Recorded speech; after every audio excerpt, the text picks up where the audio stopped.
Hello friends, welcome to my channel mission Rozgar academy. जैसा कि आप लोग जान रहे हैं कि हम लोग इस समय यूट्यूब पर वीडियो अपलोड कर रहे हैं और रीजनिंग भी हम पढ़ाते हैं। जैसा कि बबलू सर के द्वारा मैथ आप पढ़ लेते हैं। और आज हम ज्योग्राफी में हम इंडियन ज्योग्राफी को कवर कर रहे हैं। तो यह फर्स्ट चैप्टर है, ठीक है। ये आपके सामने भारत का मैप है। उतना अच्छा बना नहीं है, लेकिन फिर भी हम सभी लोग समझने के पर्पज़ से इसको हम बनाए हैं और इसके सभी पॉइंट्स को हम इसी से समझ लेंगे, ठीक है। तो जैसा कि भारत नाम जो है, ठीक है, भारत का विकास कब से हुआ इसके बारे में हम देख लेते हैं क्या होता है। भारत की सभ्यता के विकास, जो भारत का नामकरण है, ठीक है, इसके बारे में हम देखते हैं।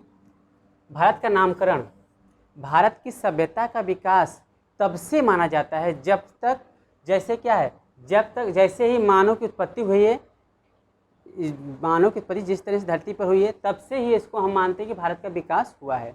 और इसी तरीके से इसका नाम भी वन बाय वन पढ़ते चला गया। जैसे सबसे पहले वैदिक सभ्यता में आर्य लोग आए, तो आर्यों ने इसका नाम क्या रख दिया, आर्यावर्त रख दिया, ठीक है। फिर इसके बाद इसका नाम क्या पड़ गया, भारत पड़ा।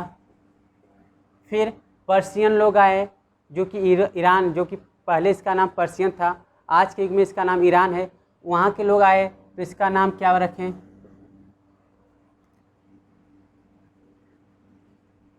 हिंदुस्तान। जो पर्शियन लोग, जो ईरान वासी लोग आए, तो वह यहाँ पर चूँकि सिंधु नदी है, सिंधु नदी के किनारे पर भारत स्थित है, और वह लोग क्या बोलते थे कि स का प्रोनाउंसिएशन कैसे करते थे, ह से करते थे। तो वह सिंधु की जगह हिंदू बोलते थे, तो सिंधुवासी की जगह हिंदूवासी बोलेंगे। इसी तरीके से इसका नाम हिंदुस्तान पड़ गया, ठीक है। फिर हम लोग उसमें वैदिक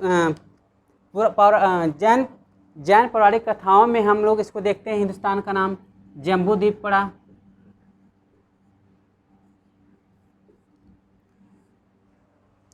जैन पौराणिक कथाओं में हमें जम्बू द्वीप भी देखने को मिल जाता है।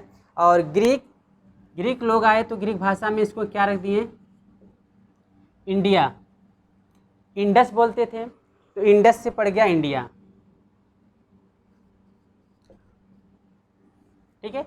इंडस क्यों बोलते थे, पहले प्राचीन समय में जो व्यापार होता था, कपास का व्यापार ज़्यादा होता था हर देश में, तो वो लोग इंडस, ग्रीक में इंडस बोलते क्या हैं, उस कपास को ही बोलते हैं।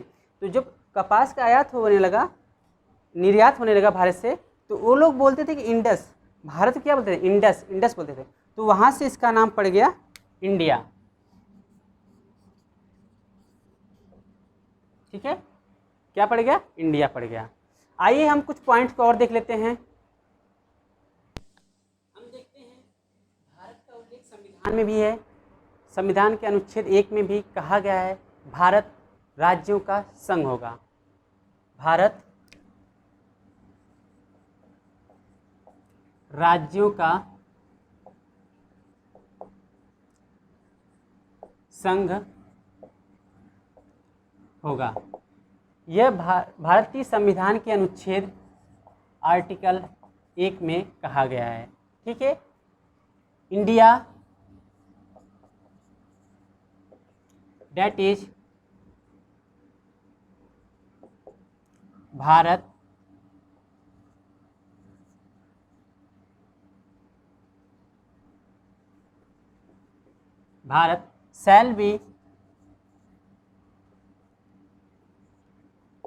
shall be a union of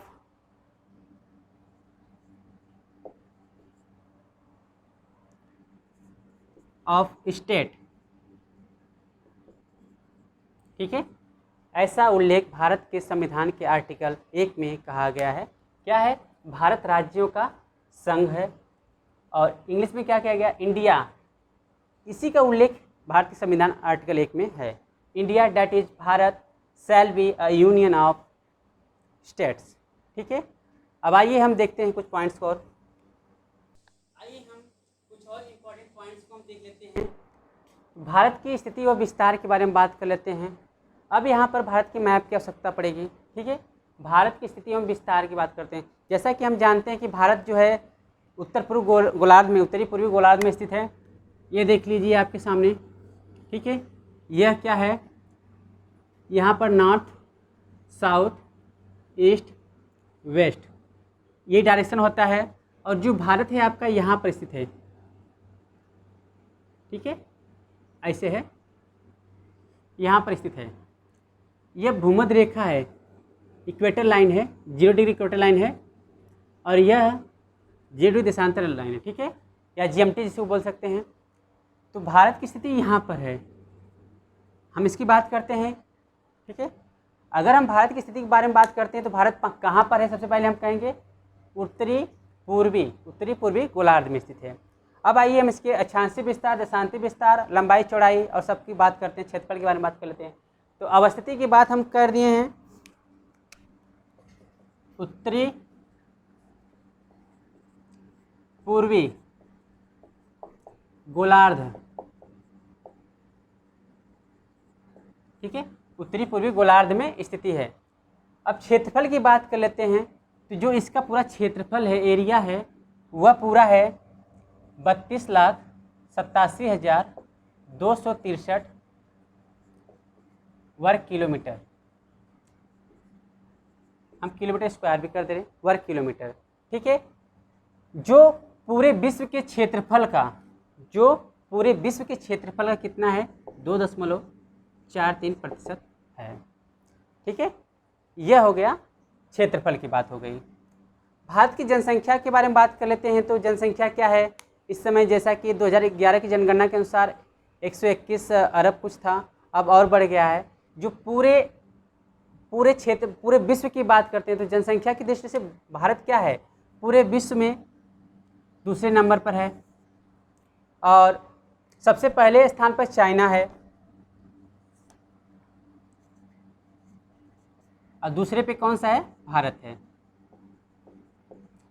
क्षेत्रफल की दृष्टि से हम देख लेते हैं तो क्या हुआ, क्षेत्रफल की दृष्टि से जो भारत है वह 7वें स्थान पर है। कौन कौन सा है, इस पॉइंट को हम मिटा देते हैं पहले।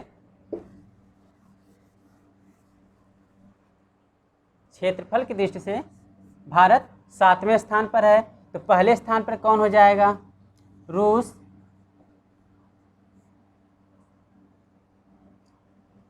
USA, चीन, ब्राज़ील,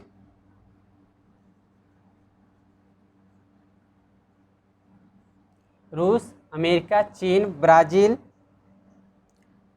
ऑस्ट्रेलिया,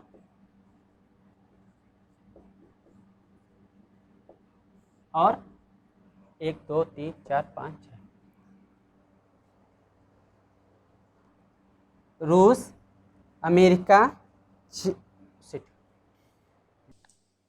हम यहाँ पर कनाडा भूल गए थे।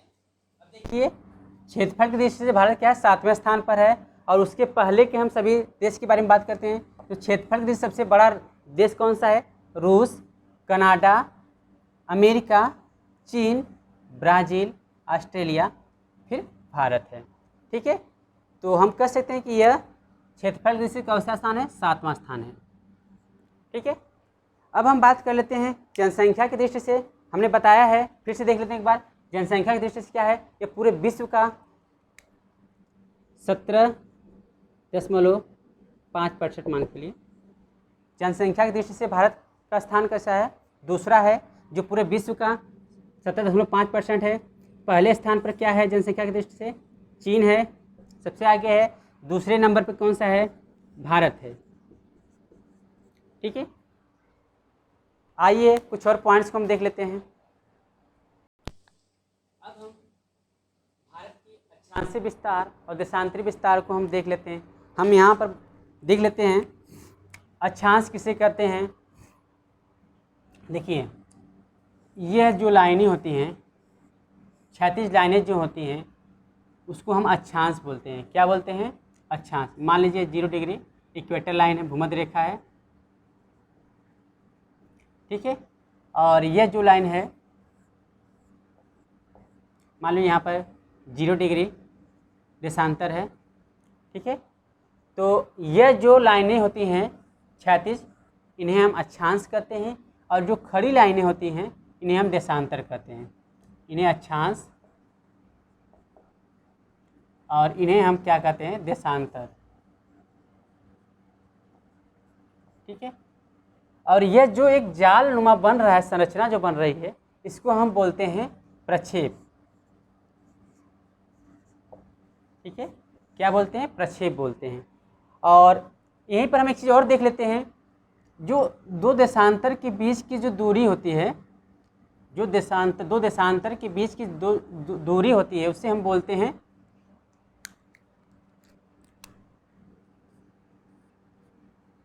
GORE, गोरे या गोर बोलते हैं। ठीक है, अक्षांश, जो क्षैतिज लाइन होती है अक्षांश बोलते हैं, खड़ी लाइनों को हम देशांतर बोलते हैं। और ये हमारा 0 डिग्री इक्वेटर लाइन भूमध्य रेखा है, और इस जो जालनुमा संरचना बनती है उसको हम क्या, प्रक्षेप बोलते हैं। और दो देशांतरों के बीच की दूरी को हम क्या बोलते हैं, गौर बोलते हैं। ठीक है, अब हम बात करते हैं अक्षांशीय विस्तार। आपको समझ में आ गया। अक्षांशीय विस्तार की बात करेंगे तो हम इस तरफ चलेंगे, और देशांतरी विस्तार की बात करेंगे तो जो खड़ी लाइनें हैं इसकी बात करेंगे। तो आइए हम देखते हैं इसके भारत का अक्षांशीय विस्तार कितना है। यहाँ मुख्य भूमि के अक्षांशीय विस्तार की बात करते हैं तो 8 डिग्री 4 मिनट दक्षिणी, 8 डिग्री 4 मिनट उत्तरी अक्षांश से 37 डिग्री 6 मिनट। यह सिंबल जो है मिनट का दर्शाएगा, यह सिंबल जो है मिनट को दर्शाएगा। तो हमारा अक्षांशीय विस्तार, भारत की मुख्य भूमि का अक्षांशीय विस्तार कितना हो जाएगा, 8 डिग्री 4 मिनट से उत्तरी से 37 डिग्री 6 मिनट उत्तरी अक्षांश तक होगा। और देशांतरी विस्तार की बात कर लेते हैं, यहाँ से यहाँ तक 68 डिग्री 7 मिनट से पूर्व से 97 डिग्री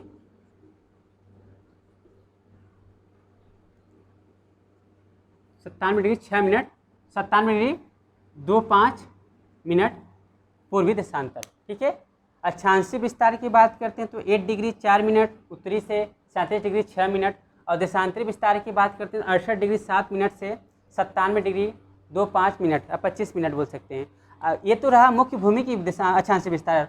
अगर हम ओवरऑल पूरे भारत की देखते हैं तो यह जो आपका ये अंडमान निकोबार है, जहाँ पर हमारी सबसे दक्षिणतम बिंदु स्थित है इंदिरा पॉइंट, वहाँ से हम बात करते तो यह कहाँ पर स्थित है, यहाँ पर 2 डिग्री कम हो जाएगा। ठीक है, 2 डिग्री कम हो जाएगा तो मतलब 6 डिग्री 4 मिनट। ठीक है, यह हो जाएगा। अगर इसकी हम यहाँ पर, क्योंकि ये भारत की पोजीशन यहाँ पर है और यह अंडमान निकोबार एरिया यहाँ पर है। ठीक है, और इसकी हम बात करते हैं, यह भूमध्य रेखा से दूरी कितनी है, तो इसकी दूरी कितना हो जाएगी, यहीं पर हम दिखा देते हैं। यह इक्वेटर लाइन हो गई, यहाँ से इसकी दूरी जो होगी 876 किलोमीटर हो जाएगी। ठीक है, अगर हम बात करेंगे भारत के सबसे दक्षिणतम बिंदु की भूमध्य रेखा से दूरी कितनी है, तो हम बोल सकते हैं 876 किलोमीटर है। यह हो गया अक्षांशीय विस्तार, यह हो गया देशांतीय विस्तार। ठीक है, अब हम बात करते हैं इसके बीच में जो कर्क रेखा है, कर्क रेखा है कहाँ से, भारत के बीचों बीच से गुजरती है। ठीक है, भारत के बीचों बीच से गुजरेगी। अब इस पर स्थित सभी राज्य को हम देखेंगे, हालांकि मैं थोड़ा टेढ़ा बनाया हूँ तो फिर भी हम काम चला लेते हैं। इस पर स्थित सभी राज्य को देखते हैं, कितने राज्य स्थित हैं, 8 राज्य स्थित हैं। तो यहाँ पर गुजरात वाला एरिया, यह गुजरात। ठीक है, यहाँ पर राजस्थान थोड़ा आता है, राजस्थान। फिर इसके बाद मध्य प्रदेश, छत्तीसगढ़, झारखंड, पश्चिम बंगाल, और एक कर्क रेखा थोड़ा सा गलत बना हुआ है, अब फिर से हम सही करते हैं। थोड़ा सा कर्क रेखा जो है हम गलत बना दिए थे, अब इसको सही कर लिए। तो कर्क रेखा भारत के बीचों बीच से गुजरती है और इस पर 8 राज्य स्थित होते हैं। कौन कौन से होते हैं, गुजरात, राजस्थान, मध्य प्रदेश, छत्तीसगढ़, झारखंड, पश्चिम बंगाल, त्रिपुरा, मिजोरम। और एक पड़ोसी देश कौन सा है, वेस्ट बंगाल, बांग्लादेश। एक पड़ोसी देश कौन सा है, बांग्लादेश। ये तो हो गए कर्क रेखा के बाद, इस पर स्थित सभी राज्य और देश से लगे हम कर्क रेखा की बात कर लिए। अब हम बात करते हैं और इसका लंबाई और चौड़ाई की बात कर लेते हैं। तो जो भारत की लंबाई है, यहाँ से यहाँ तक की लंबाई जो है वो 3214 किलोमीटर है। ठीक है, उत्तर से दक्षिण की जो लंबाई है वो 3214 किलोमीटर है। अगर हम बात करते हैं भारत की चौड़ाई की बात कर लेते हैं, तो यहाँ से यहाँ तक भारत की जो चौड़ाई है, या ऐसे देखिए चाहे ऐसे देखिए, भारत की जो है चौड़ाई कितनी हो जाएगी 2933 किलोमीटर। ठीक है, 2933 किलोमीटर हो जाएगी। तो आप देख रहे हैं हमने क्या देखा, भारत का अक्षांशीय विस्तार देख लिया 8 डिग्री 4 मिनट से 37 डिग्री 6 मिनट। ये तो होगी मुख्य भूमि की बात। अगर हम अंडमान निकोबार एरिया को ले लेते हैं तो 6 डिग्री 4 मिनट, 2 डिग्री कम हो जाएगा। अब भूमध्य रेखा से इसकी स्थिति हम बता दिए 876 किलोमीटर दूर होता है। और यहाँ पर जो है अक्षांशीय विस्तार हो गया, देशांतरी विस्तार 68 डिग्री 7 मिनट से 57 डिग्री 25 मिनट देशांतरी विस्तार हो गया। कर्क रेखा पे हम देखें कौन कौन सा राज्य है। कर्क रेखा भारत के बीचों बीच से गुजरती है। इस पर गुजरात, राजस्थान, मध्य प्रदेश, छत्तीसगढ़, झारखंड, पश्चिम बंगाल और त्रिपुरा, मिजोरम ये राज्य स्थित होते हैं। ठीक है, अब हम बात कर लिए यहाँ पर इसके चौड़ाई की बात, लंबाई की बात कर लिए तो 3214 किलोमीटर हो गया। और इसकी चौड़ाई की बात कर लिए तो यहाँ पर भारत की चौड़ाई कितनी हो गई 2933 किलोमीटर हो गया। ठीक है, अब आइए हम कुछ और पॉइंट्स को देख लेते हैं। हम इसमें और भी कुछ चीज़ जान लेते हैं, जैसा कि अक्सर एग्जाम में पूछता है भारत का सबसे उत्तरतम बिंदु कौन सा है। ठीक है, यहाँ पर स्थित है इंदिरा कॉल। इंदिरा कॉल पहले जम्मू कश्मीर में स्थित होता था। अब क्या हुआ, जब से जम्मू कश्मीर केंद्र शासित प्रदेश बन गया है तब से यह लद्दाख वाले हिस्सा में आता है। अगर हम बात करेंगे या क्वेश्चन आता है कि भारत का सबसे उत्तरतम बिंदु कौन सा है, तो हमारा आंसर हो चाहिए इंदिरा कॉल है। और भारत का सबसे दक्षिणतम बिंदु की बात करेंगे तो मुख्य भूमि की दक्षिणतम बिंदु की बात करेंगे तो कन्याकुमारी है। कन्याकुमारी इसकी स्थिति कहाँ पर है, यह तमिलनाडु पर स्थित है। अब बात करते हैं भारत का सबसे पूर्वोत्तम बिंदु की बात करते हैं, यहाँ पर रहेगा, यहाँ पर किबिथु भी बोलते हैं इसको, और कभी कभी तीरथ भी देखने को मिल जाता है। ठीक है, सबसे पूर्वोत्तम बिंदु कौन सा है, किबिथु या तीरथ, जो कहाँ पर स्थित है, अरुणाचल प्रदेश में। ठीक है, अरुणाचल प्रदेश में स्थित है। पश्चिमोत्तम बिंदु की बात कर लेते हैं, जो गुजरात में स्थित है, कौन सा है, गौरमोता या गुहारमोती।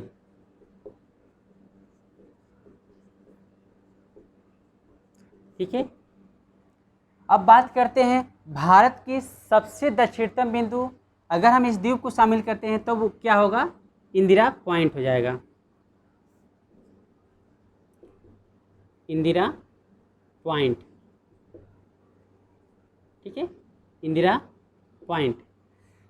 इंदिरा पॉइंट का पहले नाम क्या था, पिगमेलियन पॉइंट था। Pygmalion point. ठीक है, अब एक बार हम इसको रिवाइज कर लेते हैं। भारत का सबसे उत्तरतम बिंदु इंदिरा कॉल जो कि लद्दाख में स्थित है। दक्षिणतम बिंदु की बात कर लेते हैं तो कन्याकुमारी जो कि तमिलनाडु में स्थित है। पूर्वोत्तम बिंदु की बात कर लेते हैं किबिथु या तीरथ जो अरुणाचल प्रदेश में स्थित है। और बात कर लेते हैं सबसे पश्चिमोत्तम बिंदु की, तो यह हमारा हो जाएगा गौरमोता या गुहारमोती जो कि गुजरात में स्थित है। ठीक है, गुजरात में स्थित है। और दक्षिणतम बिंदु की बात कर लिए तो यहाँ पर इंदिरा पॉइंट जो कि पहले इसका नाम पिगमेलियन पॉइंट था। ठीक है, और आइए कुछ और पॉइंट्स को हम देख लेते हैं। अब हम भारत के देशांतर 82.5 डिग्री पूर्वी देशांतर की बात कर लेते हैं जो भारत के बीचों बीच से गुजरता है। इसी को हम मानक समय मानते हैं। मानक समय यानी कि स्टैंडर्ड टाइम। ठीक है, यह भारत के कहाँ से, इलाहाबाद के नैनी से गुजरती है। तो इलाहाबाद के नैनी से गुजरती है। इस पर 5 राज्य स्थित होते हैं। कौन कौन से? उत्तर प्रदेश, यहाँ पे लिख देते हैं स्टैंडर्ड टाइम,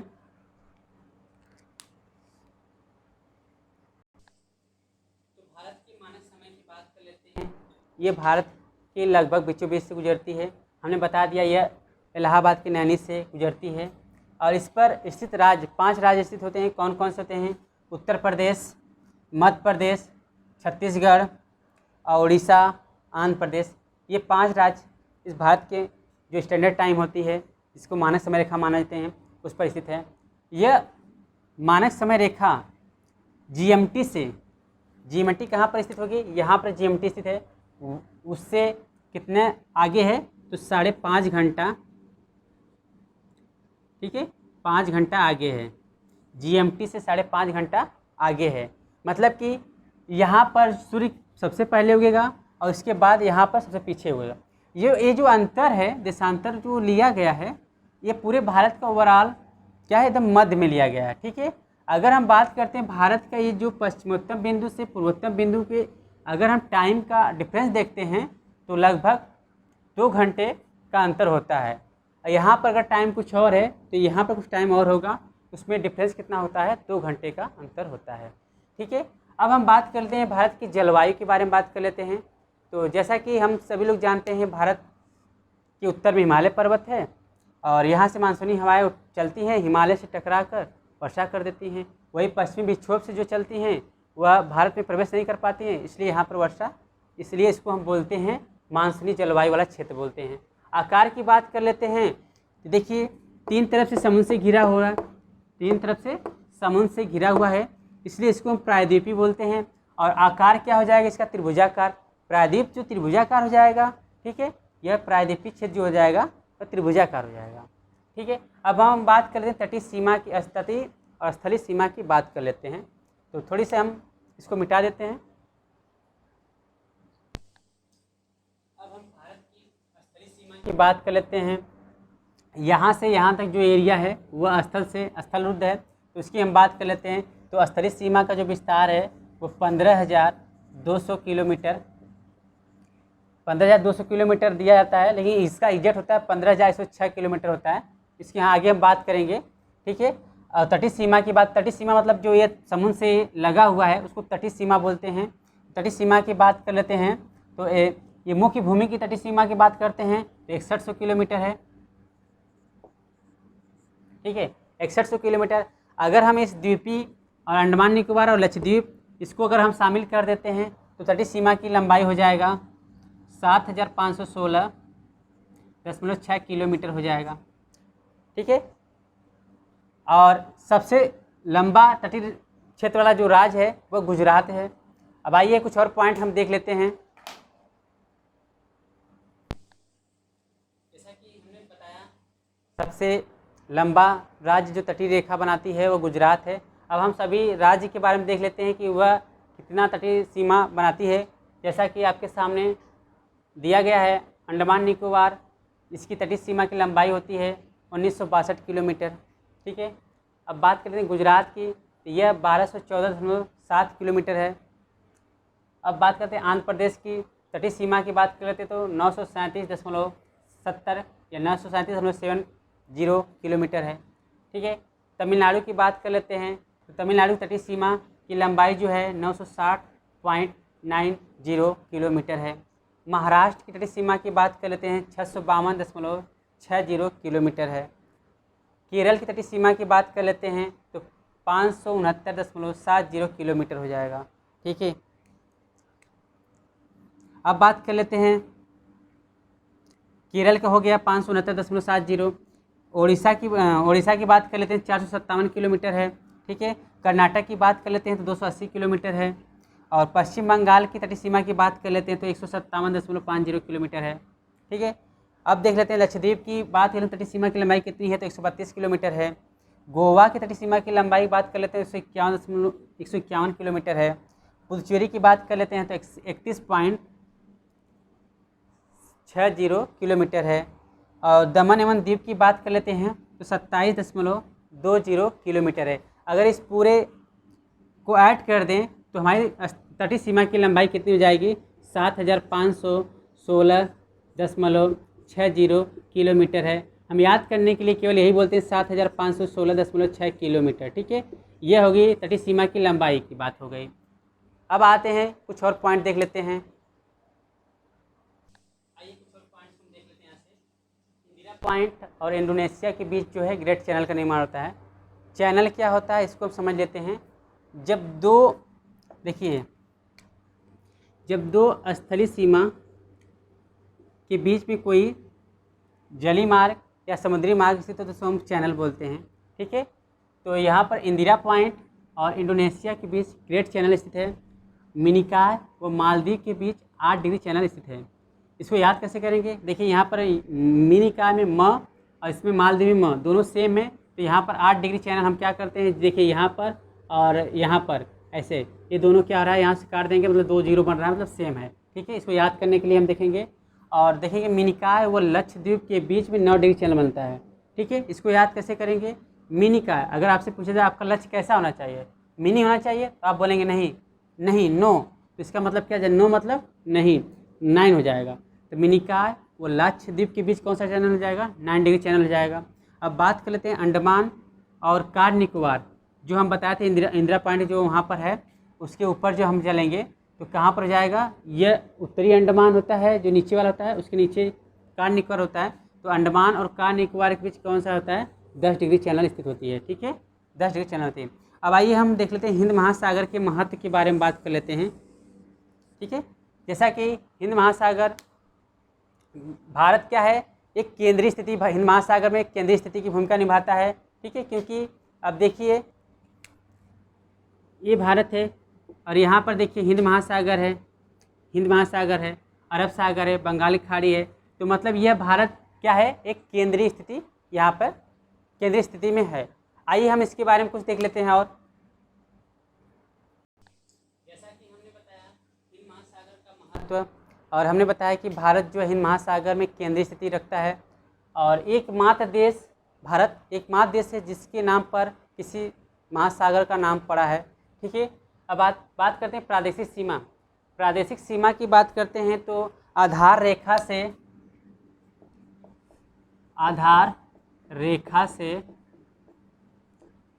12 नॉटिकल मील तक, 12 समुद्री मील तक, यानी कि एक समुद्री मील बराबर कितना होता है? एक समुद्री मील मतलब या नॉटिकल मील्स हम लिख सकते हैं बराबर 1.82 किलोमीटर। ठीक है, प्रादेशिक सीमा की बात करते हैं। आधार रेखा से 12 नॉटिकल मील मतलब 1 नॉटिकल बराबर 1.8 किलोमीटर। यह आधार रेखा की बात करते हैं। आधार रेखा होता क्या है? तो आप देखिए ये जो भारत है, भारत की स्थिति है, तो यहाँ पर हम देखेंगे ऐसे से बहुत ही क्रीक है। क्रीक मतलब कि मोल्ड या फोल्ड है, काट छाट है, तो हम इसको एक सीधे इस रेखा में हम क्या करते हैं, इसको एक सीधी रेखा मान लेते हैं, काल्पनिक रेखा मान लेते हैं कि यह जो भारत के अधिकार क्षेत्र में आएगा इसको हम बोल लेते हैं, इसकी आधार रेखा मान लेते हैं। मतलब कि जो काट छाट है उसको हम नेगलेक्ट करके एक सीधी रेखा, काल्पनिक सीधी रेखा मान लेते हैं, उसको हम आधार रेखा मान लेते हैं। तो वहाँ से प्रादेशिक सीमा की बात कर लेते हैं तो वह कहाँ पर हो जाए? आधार रेखा से 12 नॉटिकल मील तक। ठीक है, अब संलग्न क्षेत्र क्या होता है या संलग्न मंडल की बात कर लेते हैं तो क्या होता है? तो वहाँ आधार रेखा से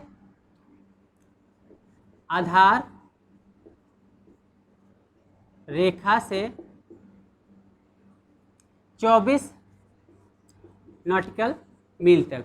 ठीक है, यहाँ पर वही होगा, 1 नॉटिकल मील बराबर 1.82 किलोमीटर। ठीक है, यहाँ पर भारत के लिए क्या अधिकार दिया गया है? अप्रवासी कानून। जैसे कोई भारत में कोई एंट्री कर रहा है तो वह भारत में वह क्या करता है, उस पर अप्रवासी कानून लगा सकता है। पर्यावरण स्वच्छता, जैसे वहाँ पर कुछ भी प्रॉब्लम हो रही है जैसे समुद्र को लेकर या किसी पर्यावरण को लेकर, तो वो पर्यावरण स्वच्छता का अधिकार किसके पास है? भारत के पास रहेगा। सीमा शुल्क की वसूली, ठीक है, इस वाले क्षेत्र में क्या हो जाएगा? भारत सीमा शुल्क की वसूली कर सकता है। वित्तीय अधिकार इसके पास है, कोई भी वित्तीय अधिकार मतलब सीमा शुल्क की वसूली के अधिकार किसके पास रहेगा? भारत के पास रहेगा। तथा राजकोषीय अधिकार भी किसके पास रहेगा? भारत का। कहाँ सर? जो आधार रेखा से 24 नॉटिकल मील तक जो एरिया होगा इन सब पर भारत का अधिकार होगा। अब बात करते हैं अनन्य आर्थिक क्षेत्र की। तो अनन्य आर्थिक क्षेत्र में क्या होता है, 24 नॉटिकल मील से 24 नॉटिकल मील से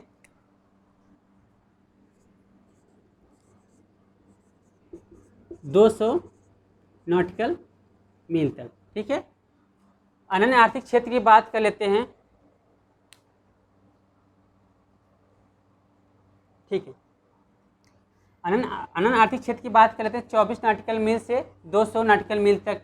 इसमें मतलब इस वाले एरिया में भारत का क्या क्या अधिकार मिलता है ये देख लेते हैं। तो सागरीय जल शक्ति का जो अधिकार रहेगा भारत के पास रहेगा। सागरीय संसाधनों मतलब कि इस वाले एरिया में कुछ भी खनिज या पेट्रोल वेट्रोल जो भी कुछ मिलेगा तो भारत इस पर इसका अधिकार करेगा। जीवों का सर्वेक्षण, इस वाले एरिया में जीवों का सर्वेक्षण कौन करेगा, भारत करेगा। वैज्ञानिक अनुसंधान एवं प्राकृतिक संसाधनों का दोहन। ठीक है, इस वाले एरिया में भारत क्या करता है, वैज्ञानिक अनुसंधान लगा सकता है एवं प्राकृतिक संसाधनों का दोहन का अधिकार किसके पास रहेगा, भारत के पास रहेगा। अब बात करते हैं उच्च सागर क्षेत्र। उच्च सागर क्षेत्र के बारे में देख लेते हैं। उच्च सागर क्षेत्र की बात कर लेते हैं। तो यहाँ से हमने जान लिया कि प्रादेशिक सीमा आधार रेखा से 12 नॉटिकल मील तक होती है और संलग्न मंडल आधार रेखा से 24 नॉटिकल मील तक होती है।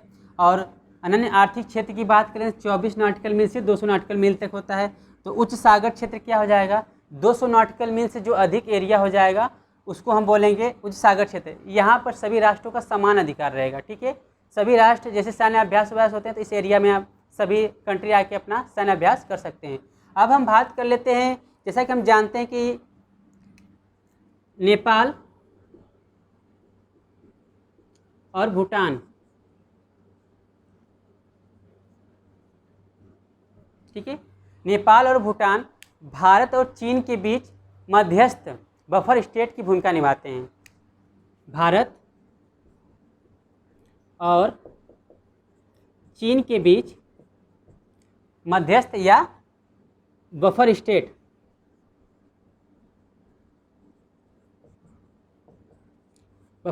की भूमिका निभाते हैं। ये बफर स्टेट क्या होता है, ये चीज़ आप समझ लीजिए। जब कोई देश किसी दो बड़े देशों के बीच स्थित होता है, ठीक है, और उनके सभी अधिकार मतलब कि कोई भी बात या कोई सलाह दोनों के देश में बैठक एक मध्यस्थता होती है, तो उसे हम बफर स्टेट या अंत क्षेत्र कहते हैं। ठीक है, अब हम बात कर लेते हैं पाक स्टेट और भी चीज़ देख लेते हैं थोड़ा सा। अब हम बात कर लेते हैं पाक जल संधि की बात कर लेते हैं। पाक जल संधि की बात करते हैं। एक चीज़ और देखते हैं, ये जल संधियाँ क्या होती हैं। जल संधि क्या होती हैं, तो दो द्वीपीय क्षेत्र के बीच कोई सागरी जो स्थल होता है, जो सागरी क्षेत्र होता है, उसको जल संधि हम कहते हैं। ठीक है, अब देख लेते हैं पाक जल संधि कहाँ कहाँ से होता है। भारत और श्रीलंका,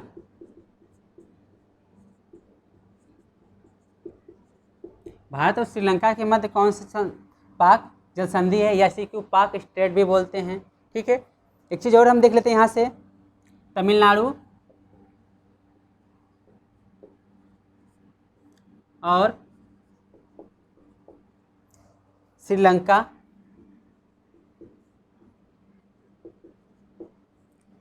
के बीच कौन क्या है, एडम्स